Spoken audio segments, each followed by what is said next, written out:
All right, Assalamu alaikum. MashaAllah, that was much better than last night. I'm proud of you. You actually remembered, most of you. And I even got smiles back, not from everyone. There's a brother there that was scowling really big at me. All right, we're supposed to be talking about where we go from here, right? We've been talking about all of the problems that we have. We've talked about a lot of different ideas and everything, but now what? What are we going to do? What are we going to take away from this meeting? That's a good question. I'm not sure I have an answer. So we'll throw out a few more ideas rather than answering. We'll just toss out a few more ideas. You know, that's what you do when you don't have an answer. You ask questions. I think that we have spent a lot of time talking about the problems, specifically the problems in this country and this society, and how we're going to change them. And I think we're putting the cart before the horse, as we say, which means that you have to take things in a logical order, all right?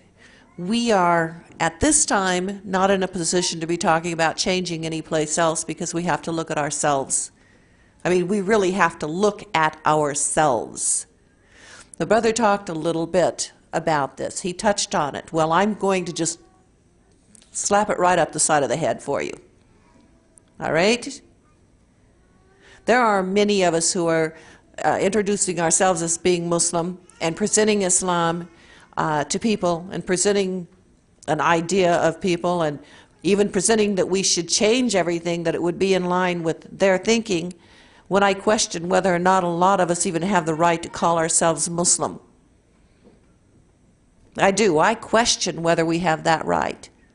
I question it because I listen to the brothers and the sisters putting across ideas that are not the way that we are supposed to be thinking. We as Muslims, when we see something wrong, we are to enjoin the right and forbid the wrong. And that includes within our own actions, within our own attitudes, with our own thoughts. We begin with us and then move outside from that. We need to identify, first of all, whether or not we are Muslim. What does it mean to be a Muslim? A Muslim has a special bond with the Creator of the universe. That's what we say. We have this special bond with the Creator of the universe because we have direct access, no intermediary, no one going in between. Because we have the Quran, which is the perfect, uncorrupted word of God that was recorded at the time of delivery, not from the memory of man, and has been preserved for all of this time and will always be preserved.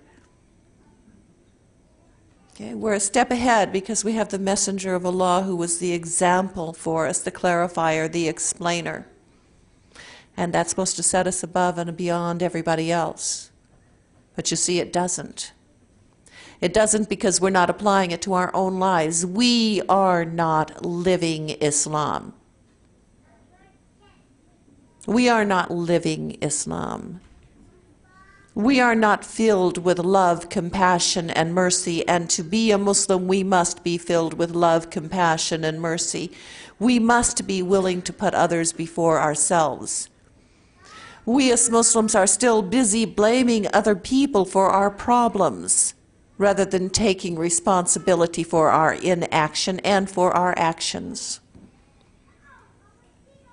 No, we're not ready yet to start making changes in the world. We can't make changes in the world until we reestablish Islam within our own hearts, within our own actions, within our own thinking patterns. We should love Islam more than life itself. And we should care more for our brothers and our sisters than we care for our own well-being. And we should recognize that as vicegerent on this earth, that we are responsible for the well-being of every other human being, regardless of race, religion, creed, color, whatever. We're responsible for their well-being, as indeed we're responsible for the environment, and for, as the Native Americans call our four-legged friends, all of the animals as well. And yet we go around in a state of selfishness, thinking only about what is in our best interest, not in the best interest of other people. We go around in a self-absorbed state where we don't even consider the impact of what we are saying and doing will be. And every word you say impacts upon someone. Every action you take impacts upon someone. This is why we are told not to waste our word and to guard our tongue, and we're warned that the word can be a dangerous thing. You must be careful what you say and who you say it to. That's why there is not one way of presenting Islam. That's why there is not one way of doing any particular thing. The Quran itself says that we speak to people in the way that they will understand. Not the way we understand, but the way they will understand. There was a young man once who was talking to people about their zeal to convert the universe to Islam. And he said a very simple thing that struck home to me, and he says, look, you can't teach me anything if you hate me. You can't teach me anything if you're afraid of me. You cannot give me anything if you resent me.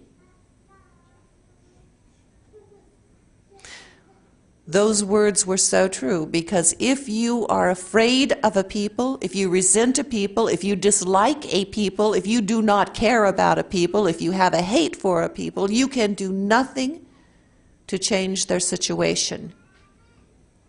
All you will do is make things worse.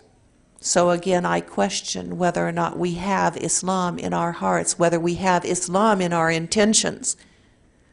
Or has our ego gotten the better of us? Is our nafs speaking out so loud? Are we so concerned at impressing people and impressing each other that we've forgotten what it is that we are supposed to be? We should be humble before Allah, knowing that He has given us gifts beyond our wildest dreams, hope beyond our wildest hope. Knowing that Allah is there with us and giving us the guidance and the knowledge that we need to be successful both here and in the hereafter. Knowing that Allah subhanahu wa ta'ala is always going to be there as the perfect friend, the perfect companion, the most merciful, the most compassionate, the most loving, the most pure, teaching us how we also should be exhibiting love, compassion, mercy, friendship, protection, purity. When we have corrected our own hearts, when we have corrected our iman, when our adab is truly Islamic, when Islam is the beat of our heart, then we can talk about what it is that we're going to do to change the other people. But you may be surprised how little you want to change other people when you actually begin to live Islam, because you will quit being so quick to judge. Allah is the judge, you are not. You do not see the action behind the word. You do not see what is written in the heart of any individual, no matter how great their words may be. You cannot judge. You have no idea what the end result will be of any human being in this room or in the universe. My words may seem harsh way to end this, but that's because I'm not trying to end something, I'm trying to start something. I want to start you to thinking and examining where you are and what you are really doing. I don't want you to be lemmings. You know what a lemming is? I mean, they run in little herds and one jumps off the cliff and every other lemming jumps off the cliff as well. Okay, you're a Muslim. If you're a Muslim, then you are to seek the knowledge, you are to seek the understanding, and you must apply that to every aspect of your existence. Not following blindly the way other people say or the way other people have done. You are responsible. You are personally accountable before the Creator of the universe. No one can defend you. Indeed, no one will want to defend you on the day of judgment. The only defense you will have is your own hands, your feet, your tongue, your heart, your Quran, your actions. Are you ready for that? When you are ready to face the Creator of the universe, when you have lost all hesitancy, when you are ready to face the Creator of the universe, then you are ready to change the universe. Assalamu alaikum.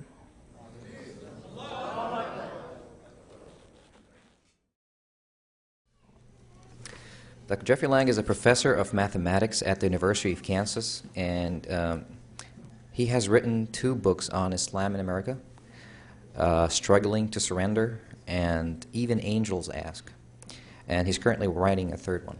So good luck, inshallah. He embraced Islam in 1982, a year after receiving his PhD from Purdue University. He's married and has 3 daughters, ages 12, 14, and 15. And that's pretty much all I know about him. So. All right, tonight, inshallah, we'll be talking about, and those are his words, and he'll do the explaining, inshallah, the exile of American-born Muslims. That's it. All right. Assalamu alaikum.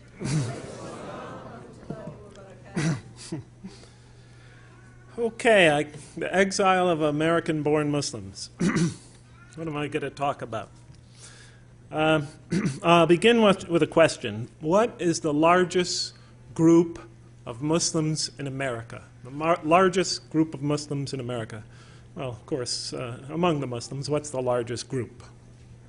Well, let's see. Men? No, maybe not. Women? Immigrants? Converts? I don't know.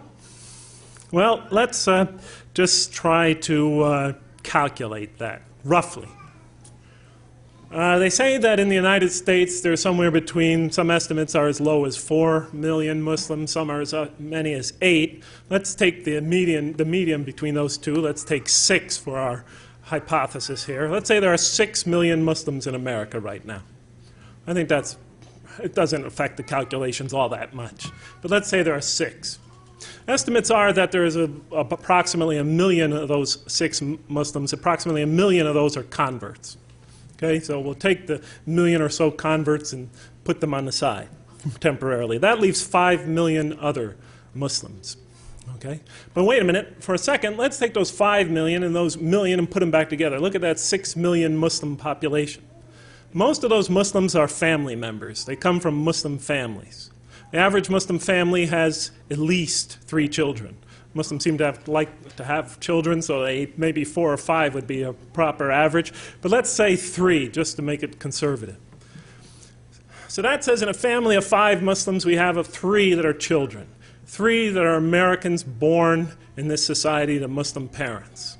That's 60% of those 6 million Muslims are Americans born of Muslim families in America. 60% of 6 million is 3.6 million. Toss back in 1 million converts, that's 4.6 million. 4.6 million out of 6 million is at least 75%. Somebody tell me where they are. Because I go from mosque to mosque to mosque around this country, to Islamic center to Islamic center to Islamic center, speaking to Muslim audiences, and I don't see them. They're unrepresented in almost every audience I see. Oh, you might have 1, 2, 3, 4, 5 showing up at conferences like this, maybe even 10 or 15. But if you go to most Muslim communities about America and you go to their masjids, you go to their community meetings, you go to their community events, they're not there. In Lawrence, Kansas, we're said to have somewhere now, the estimates are between 500 and 1,000 American-born Muslims living in that community and the surrounding communities. Do you know how many show up to the Friday prayer, week in, week out, or the community meetings? 2. Myself and one other. Where is that 75%? The invisible 75% that we rarely see. Through the past 50 years, there's been a large-scale, steady flow of immigrants to America from Muslim countries, through the past 50 years. There were large-scale immigrations before that, but for the past 50 years, almost half a century, we've had a sustained, continuous influx of Muslims from throughout the world. And although they have created American Muslim institutions like MSA, ICNA, ISNA, AINA, or I think AMC, various other abbreviations, and etc., the religion has not really taken root in this country, even after half a century. Because in order to take root, it has to take root among the indigenous population, among the born population. We've been here half a century. When I entered this religion back in 1982, and I used to go to the mosque to pray, I would find that the composition of the mosque consisted basically of immigrant Muslims and visiting foreign students, and a handful or two of converts to Islam. In the 1990s, early 1990s, whenever I would go to a mosque anywhere in the country, I would find that the majority of that community would be immigrant Muslims, visiting foreign students, and 1 or 2 at most converts in that congregation. When I go to the mosque today, the situation is the same. In 50 years, you could have at least 3 generations of Muslims. Where's the second and the third? We're talking about taking the message of Islam to the world, winning the modern world to Islam. We're not even winning with our own children. So we have to start asking why. Now, we normally hear the usual excuses. The negative image of Islam in America. We could always blame it on the press. But let's face it, I mean, over the last 50 years or so, the press has become a little bit more balanced. Oh, you still have some demonization.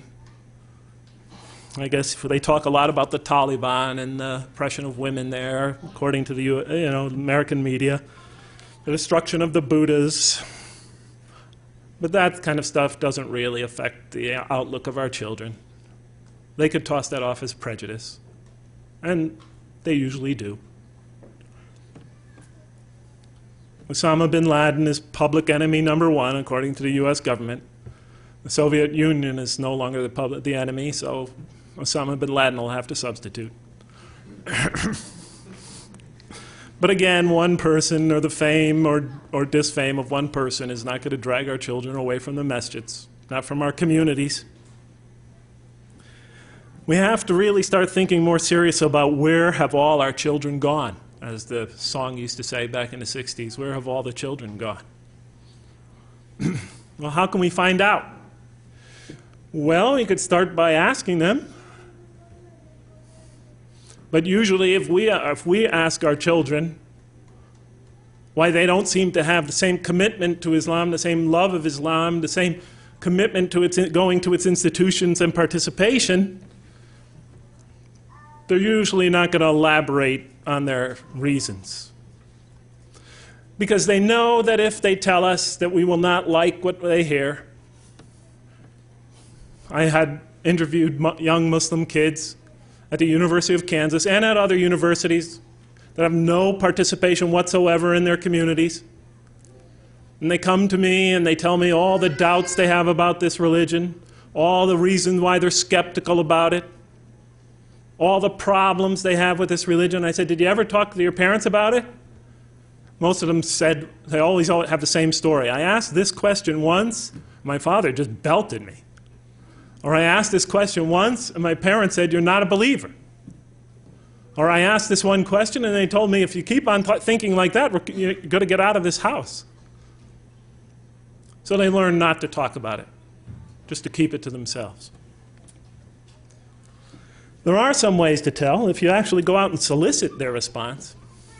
In the past several years, I've been getting hundreds of emails from American Muslim kids. I really can't answer them all.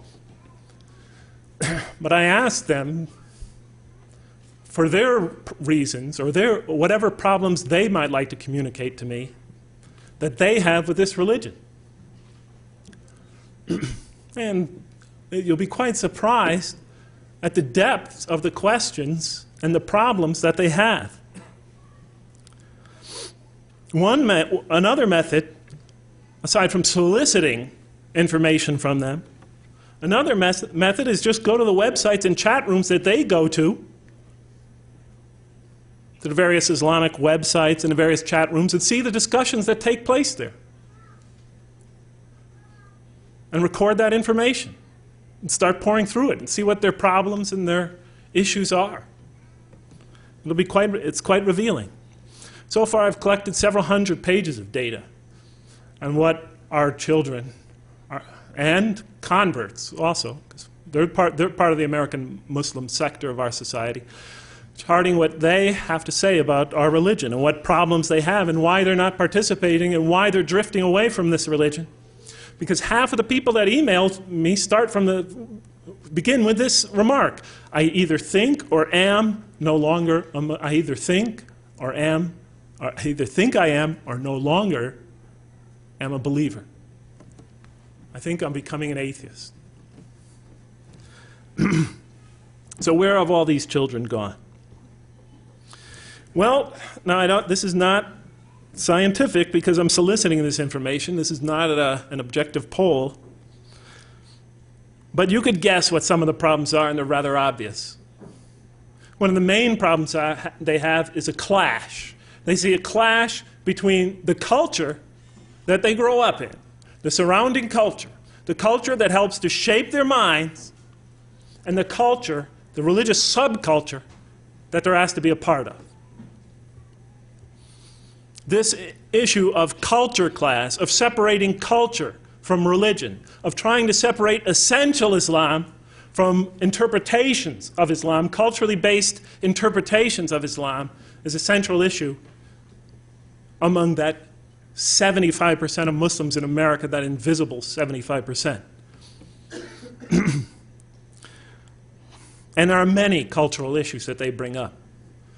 I don't have time to delineate them all, but of course you can imagine what's on the top of their list: the issue of the roles of men and women. No issue looms larger among that silent majority in our community, that invisible majority, than that. And the kids tell me that they have doubts about Islam because they see Islam as subjugating women. I don't want to debate the issue yet. I'm just trying to share with you some information. If you wanted to debate about Islam and women in Islam the other night, that was for the other night. Just trying to share some information and outline a very long chapter in my book, in my next book. They say that women are discouraged from attending congregational prayers. Some of them describe the mosque as a men's club,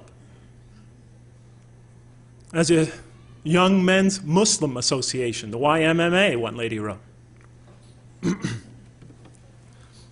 They tell stories of how they were kicked and thrown out of the mosque because they wanted to attend the Friday prayer and not be shunted to some small, dingy, dark room in the back where a couple of other ladies are stranded, where they don't even get to see the speaker. And they have to sit in some closet somewhere listening to the Friday prayer. They tell me these kind of stories. How they fought bravely and maybe with a couple of other sisters and resolutely until they were practically almost bodily thrown out, or at least threatened that way. And so they stopped going. And their connection to the community ended right there.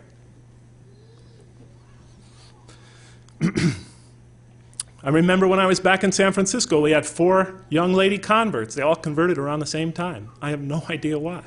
It was almost a miracle. 4 students, female students, converting to the religion. They almost did it as a team. They needed to sort of support each other, to give each other courage, to give it a shot. They started attending the nightly prayer. the morning and the nightly prayers, because the Fajr prayer is pretty tough to get up to and get to the mosque for, but these students made it because they love to hear the Quran recited. Well, several men in the masjid went berserk. What? Ladies in the mosque? One man got so irate that he threatened in front of the entire community with the ladies present that if any more women were to show up in the mosque, he was going to throw them out bodily. The ladies didn't want to be the center of controversy. They stopped coming to the mosque. 3 of those ladies aren't Muslims today.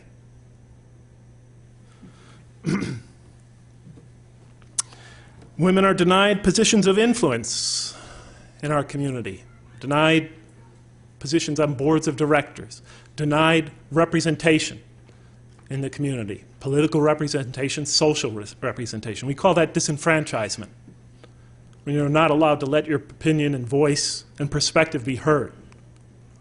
Community decisions, they complain, are made almost entirely by men. The women's voice is not heard, except among their fellow women. But since the major community decisions are made by men, they're excluded from that. That's their complaint.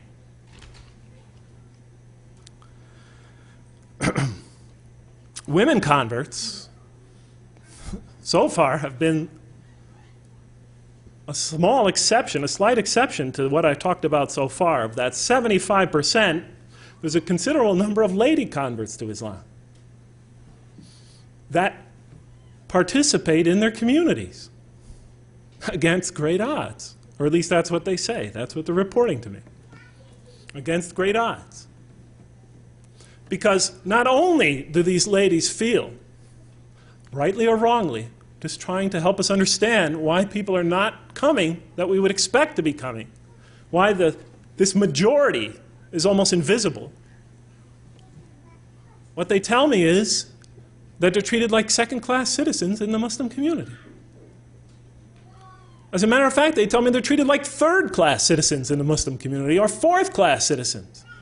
Because they tell me on the top you have the Muslim men, and then next you have the women from foreign countries, Muslim women from foreign countries. Then on the third tier you have the immigrant women, Muslims, and then on the fourth tier you have the American lady convert. Now, whether that is rightly or wrongly perceived, the fact that that perception exists should be a concern to us. What are we doing to communicate that perception? I'll tell you right now, a male convert doesn't feel the same. Especially if he is white, blonde-haired, blue-eyed, Anglo-Saxon, male, he doesn't feel the same. The day I became a convert, it was as if an angel came down from the heavens. There were tears flowing from people's eyes. Brothers were hugging me left and right. People were stopping me in the halls, congratulating me. Some people were kissing my hand. They couldn't keep their hands off me. The day I went to a meeting, I must have had my pockets were so filled with people's addresses and papers. I looked ridiculous. I looked like the Scarecrow in The Wizard of Oz. I remember I was driving home and somebody said to me, "Oh, brother, if I could only bring you to my country," his country was Kuwait, "if I could only bring you to my country and they could see you with your blonde hair and blue eyes and white skin and your American accent." I thought, God, my God, I mean, if the prophets and this message didn't work, what am I going to achieve? I don't know what is this business, this color obsession? What? I didn't know at that time. I was new. I learned, I quickly caught on later on, but I said, if I was what? A black American? And you drag me in front of that audience, they'd be less impressed? He didn't say anything. I later learned, of course, that was true. But back to the women converts. They claim that they are the subject of derision. They're ignored. They're disrespected. They're marginalized, disenfranchised, ostracized, from their own community, that they are not given equal status with other members of the committee, especially men, but even other women. They claim that, oftentimes they claim that the women, the traditional Muslim women, treat them worse than the traditional Muslim men. Now, I know it seems far-fetched to you. It seems like a fairly open-minded community, so much of this probably doesn't apply to you. But I found in my own experience that Muslim men could harbor some, let's say, misogynist views towards women. I remember once a lady and her mom, a student and her mom, came to the mosque to learn about this great religion they heard about. They heard a great speech about Islam, and they were so turned on to this idea that they wanted to go to the mosque, mother and daughter, to learn more about it. They arrived at the Islamic Center. The brother opened the door to see two smiling ladies standing in front of them, and he slammed it in their face. And he was quite proud of that. He was bragging about it later. Sometimes these prejudices and attitudes could go rather deep. I've experienced it myself. When I was in San Francisco, we had an imam of the Islamic Center. I'm not going to mention the time or the place or the era. We had an imam of one of the Islamic centers, and he was accused, and it was an accusation, by six ladies who attended his Arabic classes, 6 lady converts. They accused him of sexual harassment. They accused him of making sexual overtures to him. He was married and had children, by the way. They accused him. I'm not saying the accusations were true or false, but the community apparently felt otherwise. He came, they took their complaint to the leaders of the mosque. The leaders of the mosque had a hearing. The women, of course, were not present, but I was. They took a written statement by the women and read it in front of the community members. And then various community members, even the leaders themselves, stood up and began to defend the poor imam. They said those ladies are prostitutes. They said they're nothing but American whores. I heard it with my own ears. They claimed that they were bitches, if you know what I mean. I heard one phenomenally demeaning, derogatory statement after the next. Despite all that, and I know you're probably thinking, well, Jeff, you're an American and you're just defending your countrymen. And frankly, I don't like to be put in this position precisely because of that reason. I lose some credibility when I do this. But frankly, my God, brothers and sisters, if I don't do it, nobody else is going to, because I don't hear anyone else talking about this. I've been in this community 20 years, and I just never hear it spoken.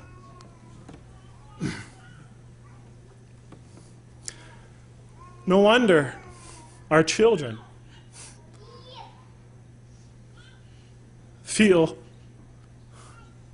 separated from their community. I only brought up one cultural issue. There are other cultural issues as well, which I don't have time to go into. The children also complain, and the converts also complain, that there is an intellectual divide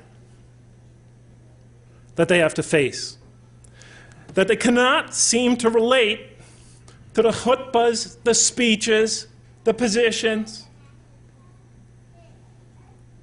the thought, the perspectives that come from behind the pulpits of the Islamic institutions in America. They can't relate to them. Maybe it's our own fault. You know, because we've pushed our children. We've pushed them to become some of the most educated, some of the brightest, some of the hardest working, some of the most competitive students in America. Our best children are our children are among some of the best students in America. We have them in Harvard and Yale and Stanford and in all the Ivy League schools, in the Big Ten. They're getting degrees in areas of critical research. They're learning things like, critical methods of historical study, literary criticism, textual criticism, form criticism. They're learning some of the most modern and most revealing historical critical techniques. Some of them are becoming scientists. They're becoming leaders of critical thought and innovative thought in America. That is their mindset. And they've done very well. But when they go to the mosque, they're told one thing, and when they go to their school and everything they've learned and everything they become tells them to take another approach. And I'm not saying this is good or bad, I'm just trying to explain what they explain to me. Because in their education and in their schooling and now in their minds, they're taught rationalism, cold, objective reasoning. While in a community, the stress is on tradition, following traditional thought. Don't question the tradition. Don't raise difficult or controversial questions. They see a conflict there, a conflict of thought. In their education and in their society and in their entire life, they're taught individualism. It has its good and bad sides, but they're taught individualism. We teach them conformance to community norms. Don't rock the boat. Don't make a fitna. Don't create havoc in the community. Don't ask too many questions. One American lady convert back on the West Coast, she converted when she was 53 years old. Her husband had died several years earlier. She discovered this religion by reading the Quran, converted to the religion, and she would be constantly going to the leaders of her community, asking them questions, especially about the role of men and women in Islam, badgering them again and again because she didn't find the answers were satisfactory. And she was attacking them on rational grounds. At first, they politely replied, and then they tolerated a little more, and then they started to get a little bit angry with it, and finally they just told her, just leave us alone.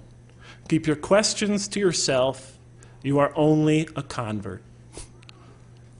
We've been Muslims all our life. You are only a convert.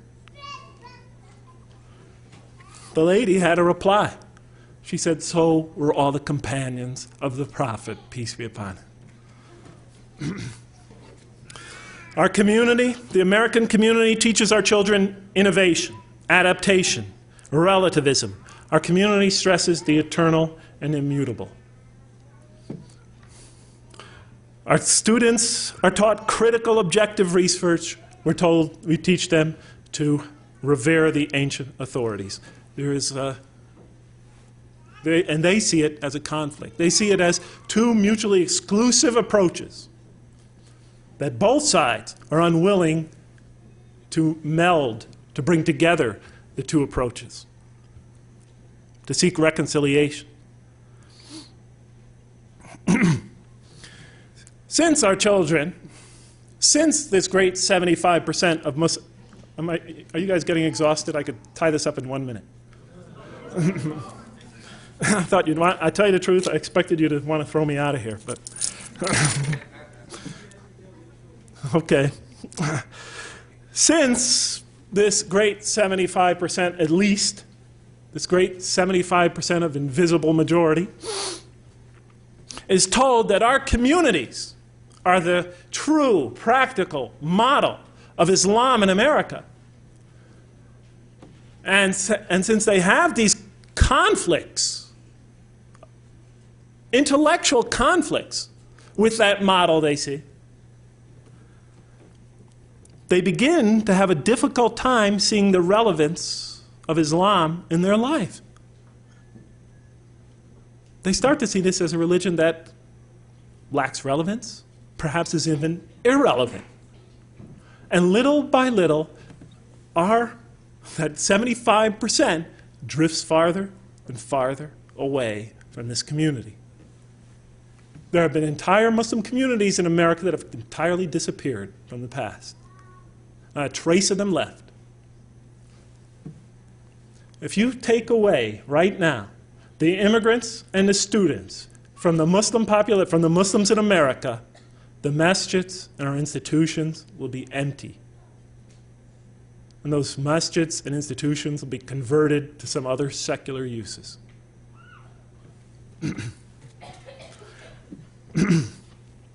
The children mentioned, I call them children, some of them in their 20s, 30s, even 40s. Some of them are professors at schools, doctors, lawyers. These second-generation Muslims and converts report that they have problems with other issues as well, which I don't have enough time to get into. They talk about problems with classical Islamic theology. Theology is a theory, are theories we construct trying to understand a relationship between God and ourselves. Theology is a theoretical enterprise of man. They have disagreements and problems with the classical mythology. The essential classical mythology is the school of Al-Ash'ari. The other essential school was the Mu'tazila. They debated it out for the first few centuries. The Al-Ash'ari's viewpoint finally won out. But our young people really can't find any real relevance in either approach. They see major conflicts between both approaches and what is stated in the Quran. And part of the problem is that when it comes to systems of thought, we always have to keep them alive. The answers and the interpretations and the work of scholars in the past must always be reviewed, critically analyzed, updated. We always have to be checking and rechecking the work of the scholar because no scholar has the final word. This is true in physics, it's true in mathematics, it's true in engineering, it is true in the study of history, it is true in social science, it is true everywhere. If we rely on any century's thought, then we inevitably become stagnant intellectually. And we stop reaching the minds of future generations. Till finally so much time passes where they can't even recover the original irrelevant message, a relevance to the message of whatever area of thought that is. They can't even recover a link between that message and themselves, because too much time has passed. And it's too hard work. Our children, many of them, are suspicious of the Hadith collections. They learn all these critical methods of historical research, and now they begin to have doubts. Why does that happen? Because the science of Hadith has now been put on a shelf, and we refuse to revive, to perform that same type of critical research that was done centuries ago. How many real Hadith scholars, Isnad critics, Matan critics, historical critics, how much of that criticism is really going on today? Even if that criticism only brings us back to the same point we were before, that is good. But it's kept alive. It's kept alive. The great Indian thinker Iqbal wrote a book about the revivification of the Islamic sciences. He said this is extremely important. We must always investigate and reinvestigate and research the work of the past. Either perfect it or confirm it. Or confirm it. But if you just put it up on a shelf and let the science die and just rely on it, the work of the people of the past, then we become disconnected with it. And we have the problem we have today where there are children no longer have confidence in one of the most important areas of our community building. They're complaining about it. There's a huge distrust among them. Almost every kid that emails me brings up this subject sooner or later. What are we doing to answer them? And I don't just mean answer them. I mean, answer them according to their level of thinking, according to their experience, according to their level of thought, according to the techniques of critical investigation that they're learning in American universities. What are we doing to reach them?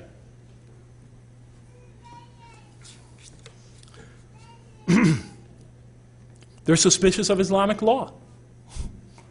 They fail to see the relevance of that. The key question they keep asking is how much of this is religion and how much of this is culture?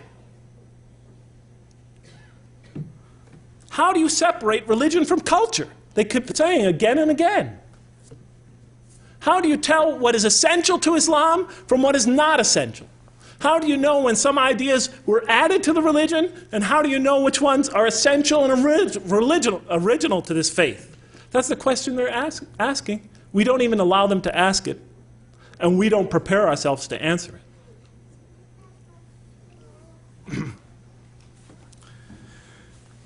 it.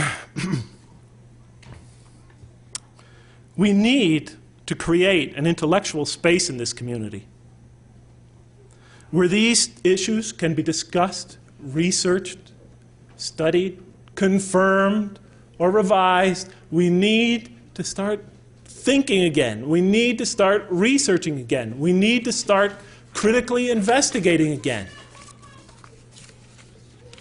Or else, we're going to lose a generation. Because we will be unable to communicate to them according to their level of thinking.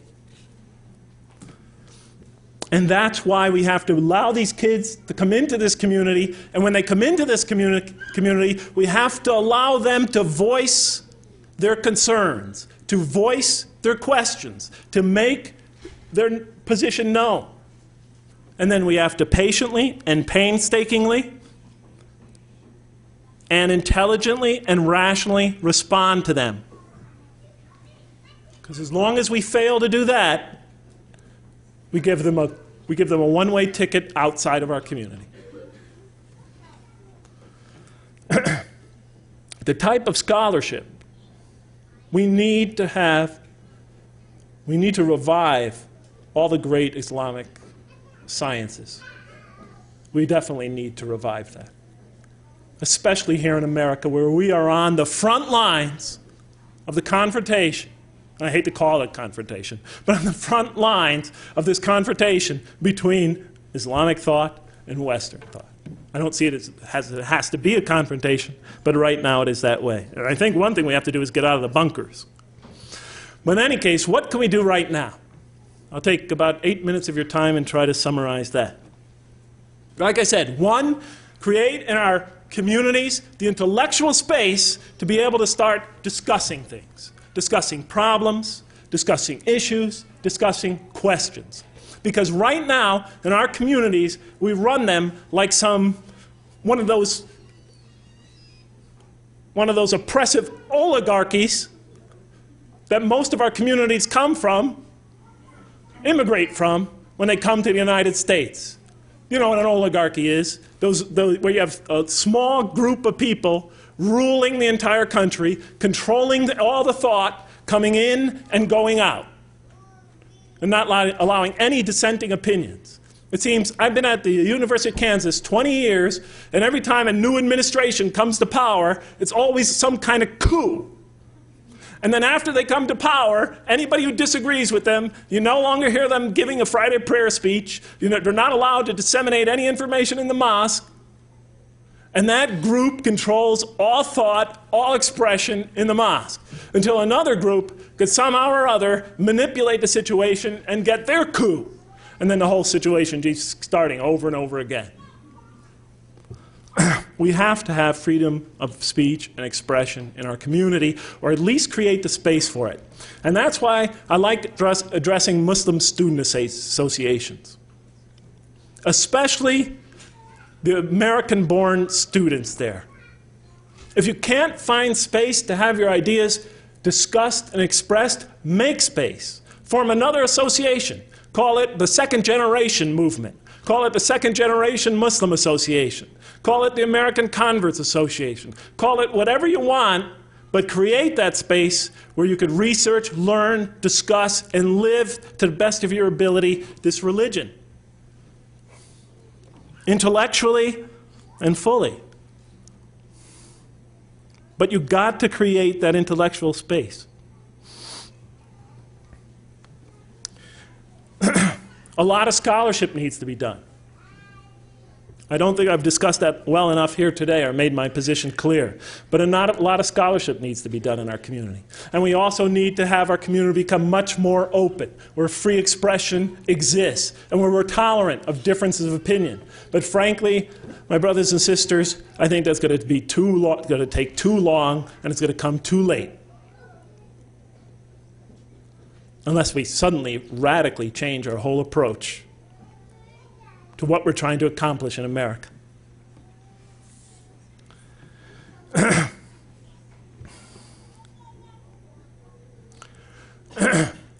But we can do things right away. We can do some things. And I'm going to make 3 last suggestions, and then I'm going to say goodbye. And I hope I didn't upset anybody too much today. But, you know, I really don't like giving these type of speeches. I'd rather give a cheerleading speech like I'm often asked to give. Or I'd rather, you know, talk about theology, which is my favorite thing. But I feel an obligation. When I was asked to talk about this speech, I felt obligated. So here I am. There's 3 things we could do. Even though most of us are not scholars, most of us haven't done the type of critical investigative research I thought. Most of us are engineers, mathematicians, or et cetera. We're not social scientists. We're not critical historians. We don't have PhDs in history and the social sciences.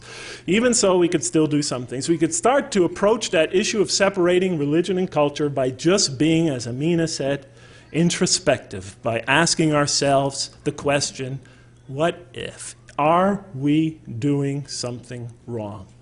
What things might we be doing wrong? And we could start to the best, with the knowledge we possess, we could already start making progress. We could start saying what things in this religion are more tradition and what things are essential. Because in this context, we have to make that separation. Because we are trying to take this religion to these Americans, the 2nd and 3rd generation and converts and non-Muslims. And when we do that, we don't want to burden them with a lot of extra things. We want to only take them to the essentials, because if you add something that is not essential, you're going to draw them away from the religion. You're going to obscure the truth. So for example, here's just a very simple example. I talked about the seclusion of women that exist in many Muslim communities, especially their denial of the ability to attend the prayer on the same floor with the men, as they do, for example, in Mecca and Medina. Let us take that issue, brothers and sisters. Let us just say, hypothetically, that even though that might be a viable cultural interpretation in another country, let us say that that is not, strictly speaking, essential to the religion. Let us say that we looked in the Prophet's record, peace be upon him, and we saw that men and women interacted in the mosque in Medina. Oh, I only need 5. Men and women interacted in the mosque of Medina, attended the prayers in the mosque of Medina, that was a family-friendly environment. Let's say we could prove that case. And I think we can. But let's say we can. I don't want to argue it now. But let's say this seclusion practice that is being practiced in our community is not really necessary, essential to the religion. You may have rationalizations for it, but let's say it's not essential to the religion. And now count how many Americans who were interested in Islam, who showed interest in this religion, how many of our children have left the religion aside because of that one issue. Because of that one issue. If that is not essential to this religion, if it is not, strictly speaking, required by this religion, and everywhere that is practiced, that is obscuring people from seeing the truth of Islam, then it's not the press that is driving those people away from the religion. It is not some it's not some Western conspiracy that is preventing them from seeing the truth of Islam. It is us. It is us. It's just a hypothetical question. How many people, for how many people in this country is the truth of Islam obscured by practices and notions that we have no explicit divine warrant? All those traditions, if we impose them on people, however small, they could be a barrier between them and the truth of Islam. And the Quran criticizes this. It says in no uncertain terms, have you considered what provisions God has sent down for you and how you made some of it haram and some of it halal of your own making? Say, has God indeed permitted you? Or do you invent a lie concerning God? It was talking to the mushrikeen, people who associate with God that which is not of God. They make something sacred that God specifically did not enjoin. And it criticizes them for that. And it says in another verse, and say not for anything you invent, this is halal and this is haram, so that you invent a lie against Allah. Because when you do that, you commit, as we all know, shirk. Associating with God that which is not of God. And why is that such a serious sin? Is it because God is a jealous God? Is it because his feelings get hurt? Is it because of some personal divine problem? No. The problem with any kind of shirk, making something sacred that God has not made sacred, the problem with that is you obscure the truth. And you place a barrier between the truth and that person, and give them an excuse and a reason not to even consider your religion. That's the problem. And the Quran gives trivial, almost seemingly trivial examples. It criticizes in a very harsh way the Meccan polytheists because they used to slit the ears of cattle. And condemns them for that, for doing that without any divine warrant. Something so small, you're saying? Something so small? The problem is when you do that, maybe you think it's small, but later on for another person that could be give him a reason to dismiss your faith. Oh, look at that. Look what they do. Oh, I can't consider that religion. That can't be the truth. That's ridiculous. You know? Quran gives many examples of that nature. I'll give you a very simple one. The term son of God. The Jews say that Ezra is the son of God. The Christians say Jesus is the son of God. That is the saying with their mouths, imitating the statements of disbelievers of old, of deniers of old. What's the problem here?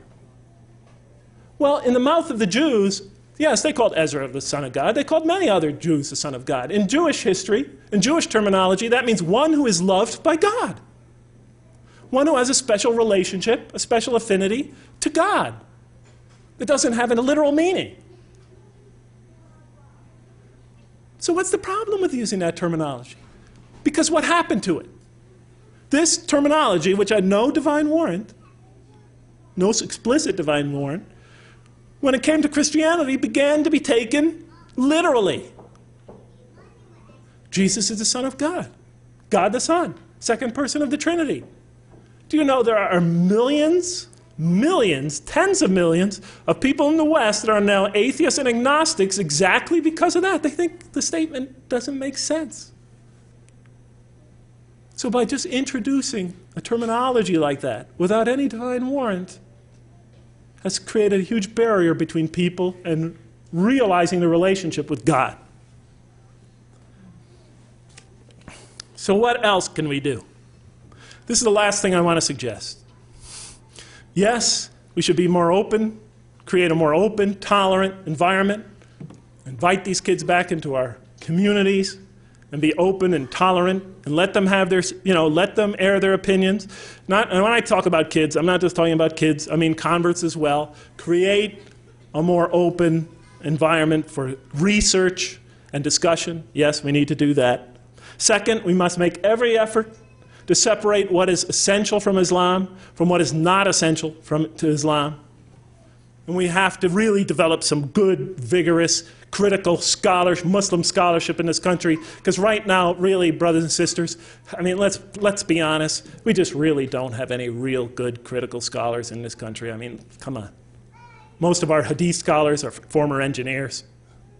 You know, most of us going around the country lecturing have degrees in something. You know, we haven't learned real research techniques in any of these areas. Let's just be honest. You know, our scholarship compared to Western scholarship on religion looks almost juvenile. I'm sorry to say it, at least as far as this country is concerned. And I count myself as much at fault as any of us. You know. But the third thing we could do is follow the model that God gave us in the Quran and in the Prophet's life example. What model am I speaking of? Before you know where you're going, you have to know where you're coming from. You have to know where you are right now. If I want to get from here to Lawrence, Kansas, I better find my place on the map. Well, where are we right now as a community? If I look at the two phases of the Prophet's mission, peace be upon him, the Mecca phase and the Medina phase, which phase would you think this community is closer to right now? The Mecca phase, obviously. I mean, I don't even have to make the argument to you. We're surrounded by a huge culture that hasn't received our message, hasn't even considered our message. And we've faced some discrimination. We're a tiny minority. We're taking a new message. We're facing a tremendous jahiliyyah, to use the Arabic term. You know, that's our situation. We're closer to the Mecca phase. In the Mecca phase, if we're in the Mecca phase, then we should be following more or less and trying to bring people back into this religion, the Meccan model, following the Mecca plan.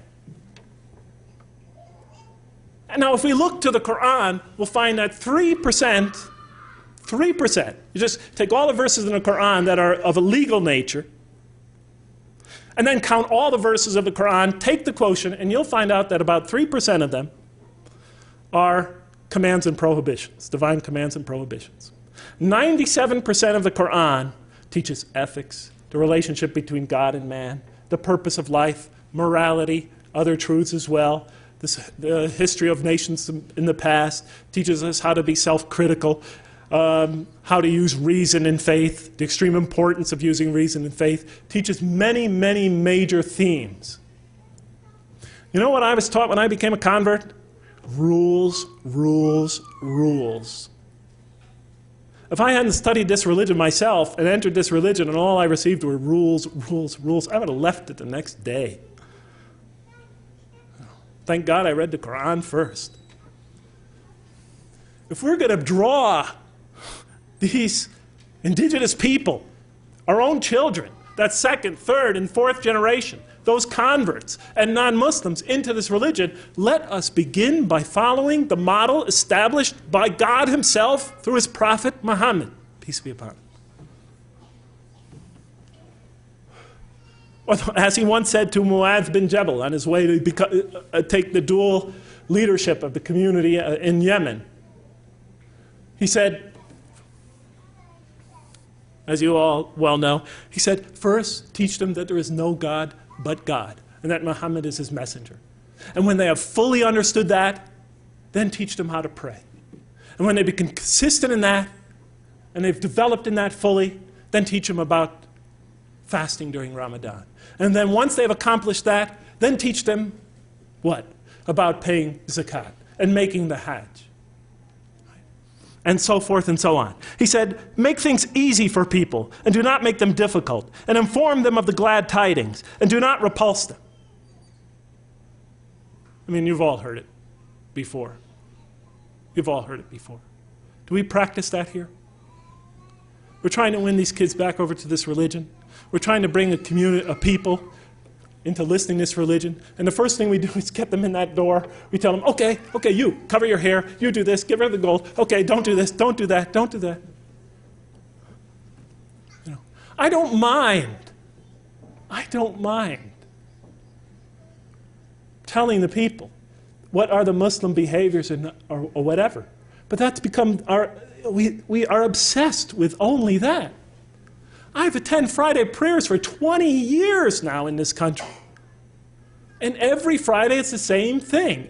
The speeches are either political, about Muslim politics, or they're about rules and regulations, or somebody's diatribe about, problems going on in the Muslim community. They never discuss the other 97% of the Quran. Virtually never. Or else it's just brief allusions to that.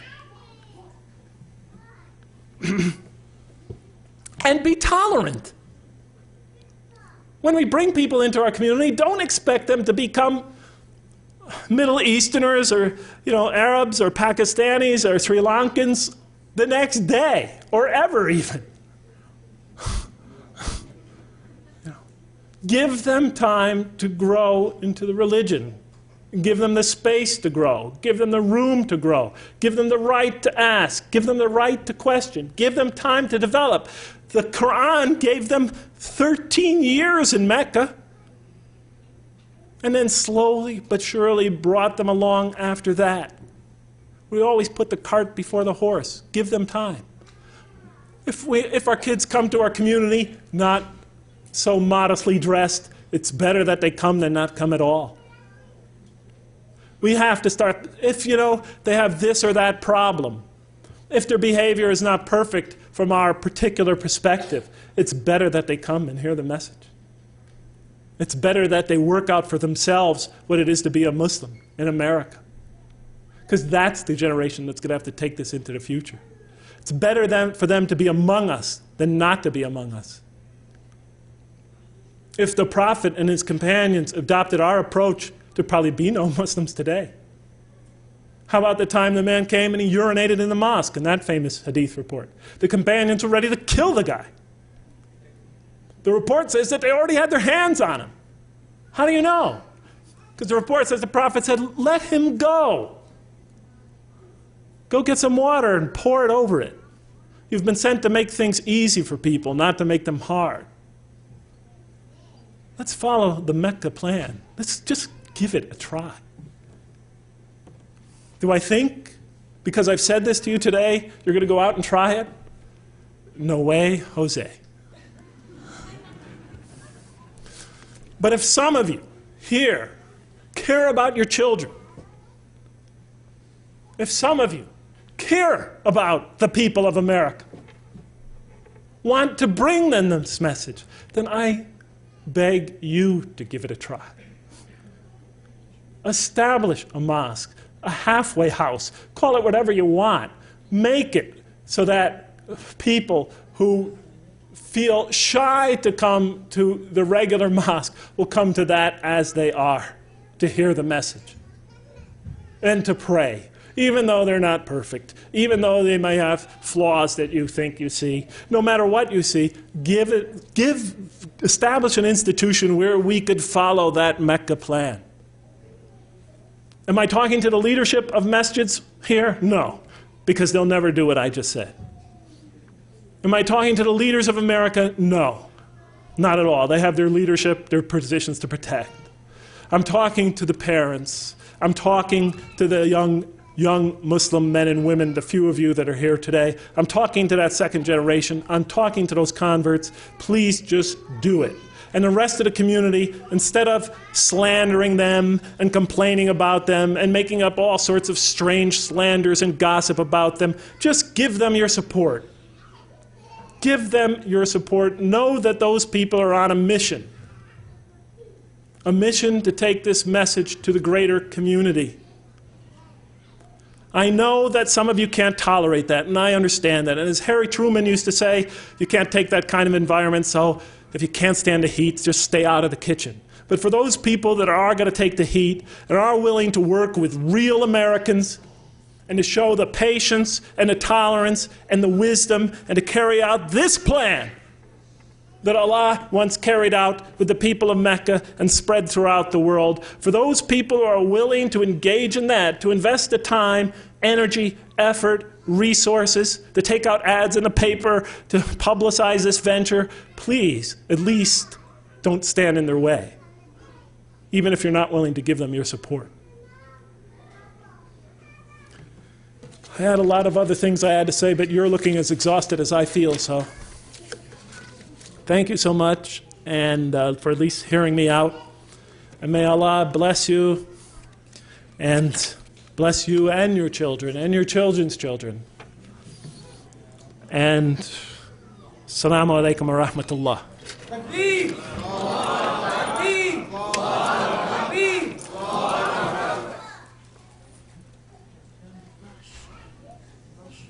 Wow. All right. Jazakallah al khair. That was wonderful. Okay, we have 15 minutes, inshallah, for questions and answers. And I beg you, please, please, if you have a comment, wait to the end. Or come and deliver it directly after the 15 minutes, inshallah. Unless you have a question, and please make it short, come. All right? Otherwise, please, stay there, write it, and they can answer it for you, inshallah, after 10:30. All right? I'm going to say one thing, okay? Short questions, no statements. Short questions, no statements. If you're going to make a statement, I'm actually going to interrupt you because that's the only way we're going to get through this tonight. Yeah. Okay. Bismillahirrahmanirrahim. Assalamu alaikum. I have two questions. One question is for a blonde hair brother. I want you to know that I'm not American, but in some way you are not alone in your problems. Many times I came to masjid, I pray on the front of the other Muslims, and then after that they came ask me if I'm Muslim. So I came from the part of Europe where other people didn't know that they are, until 10 years ago, that they are Muslims. They are just like most of us here don't know that there are 40 million Muslims in China right now, and they are suffering also. But I see there is many negative things that you saw. I agree with you totally, but during your experience and your life as a Muslim, do you see any changes in a good way? I mean, I have experience in the masjids where I went. You are true totally. Your speech is true, and I agree with it. But in some way, from the male side in Islam, I see some positive things that they are getting to. And my question is, do you see same thing? I mean, it's not. Well, I would close that question. And the other question is for all three of you. If you are living in a community which there is a masjid or Islamic center or community center, and in some reasons they are elder people, more respectable people, but in some way they are shutting you down, or everybody who has a new idea, they kind of shut you down or they ignore you. You know what I'm talking about. We are all facing, especially our sisters in Islam.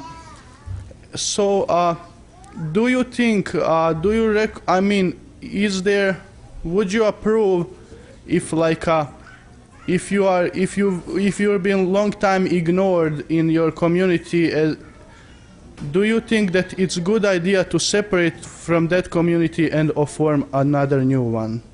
Thank you very much. Assalamu alaikum.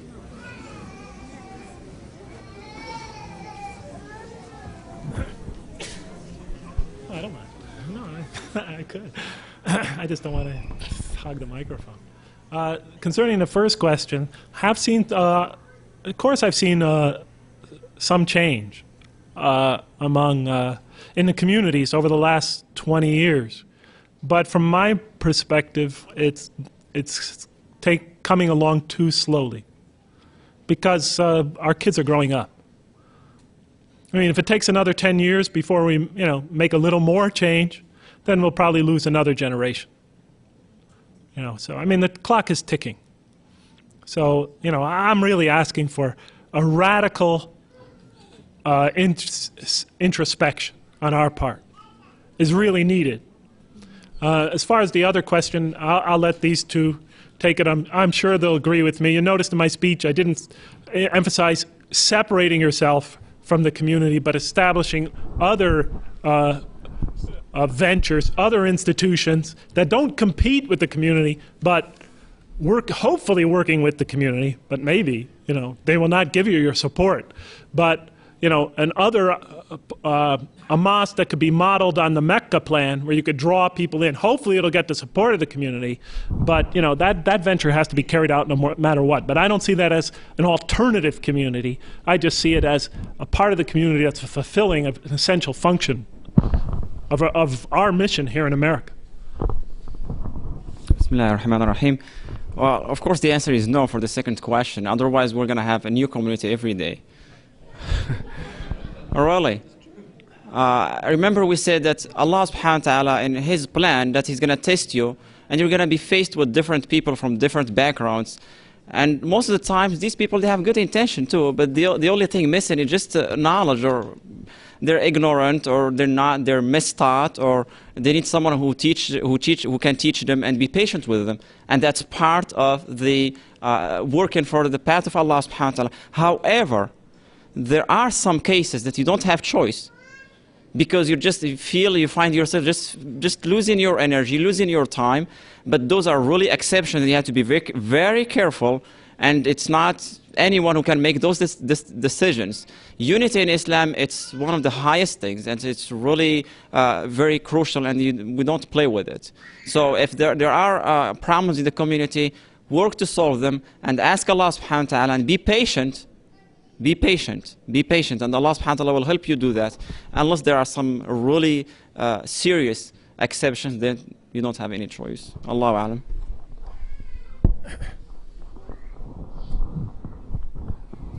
Ditto. Ditto? No, you can't. We have to be careful about this bit of making divisions. And like Brother Jeffrey said, we can have other things that are happening within the community that will work as assets to our particular Islamic center or masjid, but don't start a new masjid. Try to develop the unity and just the work that you want to do this and build it in with your center, and in time, inshallah, it will become a part of it, but you never give up on your community.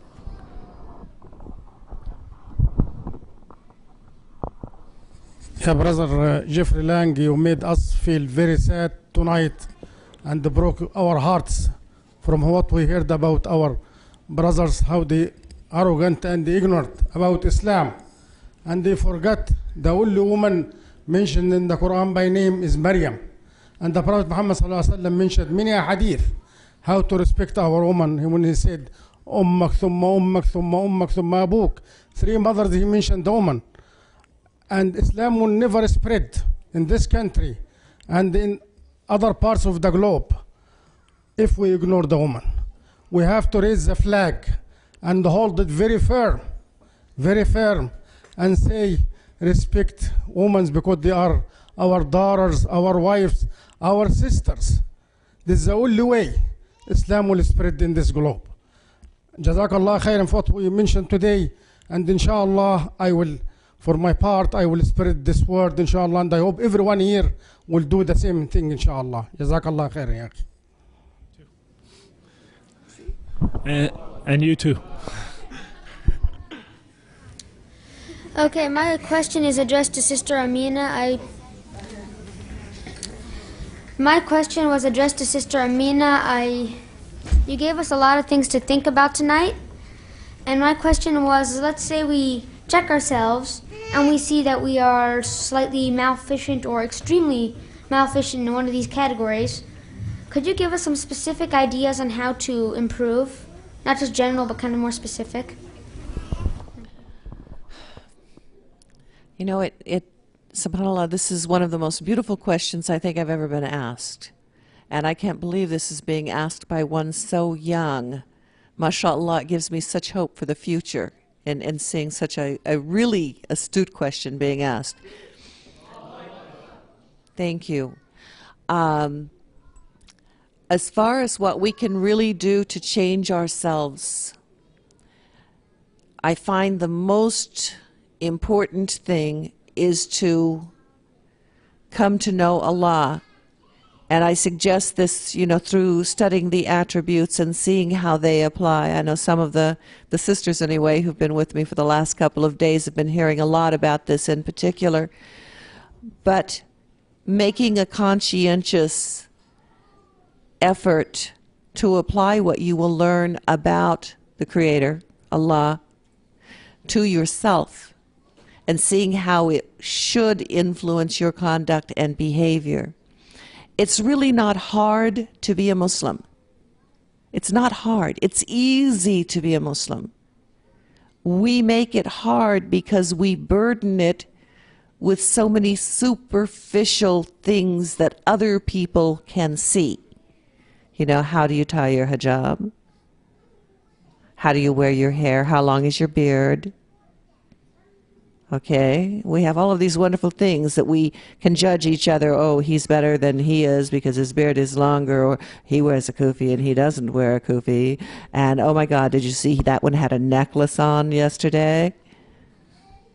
When we're not looking at what's inside, we judge each other very harshly. We make other people afraid of us. Muslims are afraid of Muslims more than they are of non-Muslim. When Brother Jeffrey's talking about the situation of our young people, I spend most of my time on university campuses, and most of these young people were born and raised in this country, and yet they still connect themselves also with another country, and they all tell me how much they are afraid of Muslims. They're afraid to go to the masjid because they're going to be criticized for this. They're afraid to participate in this particular thing because they're going to be criticized for something else. So they just stay away. And I have them tell me, you know, I feel safer with the non-Muslims because they're not so critical. We change ourselves by, first of all, knowing who Allah is. And you learn that through the 99 attributes. And then just changing one little tiny thing at a time. And I've actually named several of them, you know, not judging each other. That's a biggie, okay? Trying to exhibit the attributes of Allah that should be shown through us, you know, His mercy, His compassion. Not burdening our Islam with superficial things. Don't worry about what other people think of you. They can't put you in heaven. They can't put you in hell. That's the biggest thing to remember. Nobody. It doesn't matter if they like you or not. It doesn't matter if they tar and feather me later today. What matters is between Allah and me. No one else puts me in heaven. No one else puts me in hell.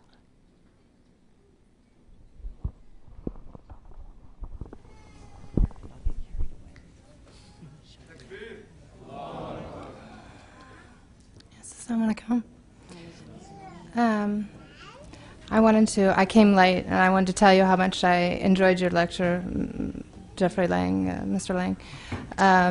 I've been a convert for about 10 years, and it really moved me, and it really reminded me of my own experience. I've seen so many, even men leave, you know, come, and I see their faces, and they come a few times, and then you don't see them anymore. And it seems like almost a problem. I know this has been addressed numerous times of, you know, you have the Arabs over here and the Pakistanis over here and this group over here, and there's no support group for new converts when they first come. I look at, I have lots of friends who are Mormons and other religions, and they set up, they do a much better job of keeping committees or whatever going to encourage these people to come. But we get in our social groups here and there and everywhere, and then we have this lethargy. I don't mean to be lecturing, I'm getting to my question, but I don't know how to overcome that kind of lethargic. Me and several other Muslims, American Muslims and other Muslims, have tried to get things started for the kids to encourage them young to develop their pride. But it's the parents, you know, you get Boy Scouts started and the kids are excited, and the parents don't bring them. They don't sign them up. They don't see the importance of it. The same thing with Girl Scouts, or when we have movie nights or this night. The kids don't come. The people don't bring them. And we need to encourage these kids young to start developing a pride and start the kind of conversations that they need to have when they get older, to have that support group to talk to. And I don't know how to, that's my question. How do we overcome that kind of lethargic attitude that we face? Who's here for 2-3 years? You hope you're not here for 2 or 3 years. Yeah. I guess just keep trying, you know, keep trying, keep communicating that message. Don't give up. I've been saying it for 20 years. You know, I'm still trying. I don't have much hope that, you know, anybody will listen to me. But, you know, even if I die, you know, whenever, even if I die with those being the last words on my lips, at least I know I tried. You know, I'm not saying I'm always right. I'm not saying that, you know, I have all the answers. But I'm just doing the best that I can. But about your comment about even men converting to this religion and leaving soon after, that phenomenon happens much more often than with women. The past year, we've had 2 converts on the Lawrence, Kansas campus convert to the religion. They went to a couple of Friday prayers and they never showed up again. And it happens year in, year out. Male converts especially don't stay in the religion. Somehow, I don't know what it is. Women are just stronger. I mean, it's just true.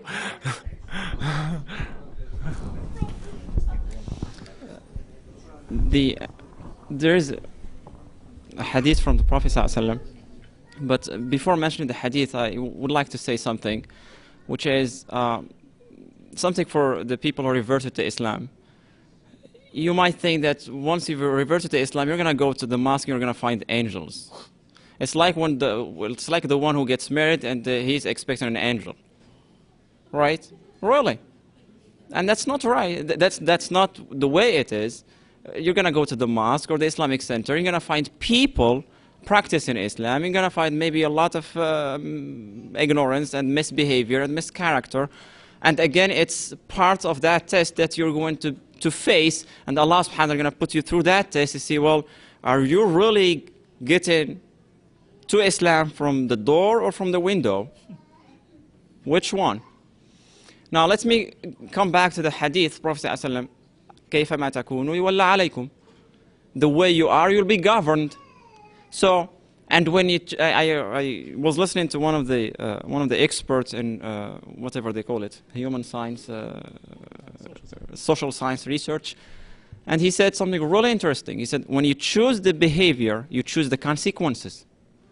In other words, if you do not try to change it, then that's the way it's going to be, that's the way it's going to last. And that's why Prophet ﷺ said, كيفما تكونوا يولى عليكم. The way you are, the way you will be governed.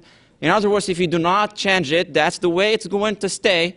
And that's the garbage we have in back home, because people are not doing what's supposed to be done, so that we change that dictatorship. And people are just keeping quiet. So the first thing is a test from Allah subhanahu wa ta'ala. We don't have angels in the mosques or in Islamic centers, as wives are not angels and husbands are not angels either. And it's a test, and we have to choose the behavior so that the consequences are the right consequences.